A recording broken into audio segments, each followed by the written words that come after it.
এক্ষুনি দাঁড়া মা, বেশি ব্যথা করছে চলছে আস্তে আস্তে। ও আন্টি আন্টি আন্টি আন্টি আপনি আমাকে দেন, আমাকে দেন। আমি ফার্স্ট এড নিয়ে পড়াশোনা করেছি আন্টি। ও তাহলে তুমি দাও, কারণ আমি তো দিতেই পারছি না, এত চিৎকার করছে। প্লিজ ও দেখো তো, একটু সাইড এটার উপর পড়ালেখা করছে মা। আমাকে দেন। আপনি কিন্তু অনেক বেশি করতেছেন। বেশি বেশি কি দেখছেন? যাদব বলছেন দাও, হাতটা দাও, ইনফেকশন হবে। শেষ হয় নাই? আন্টি ক্লিন করতে হবে। রাস্তাঘাটে কি উল্টাই পাল্টাই পড়ে থাকে আন্টি?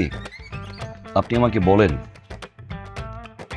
একা চলতে পারো না, বের হয়েছে কারণ তুমি চিৎপাটাং হয়ে এরকম শুয়েছিল আন্টি।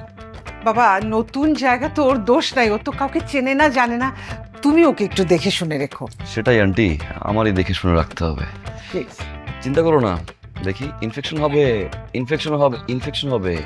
এখন থেকে আমি আর একটু বাবা দেখে শুনে রাখবো।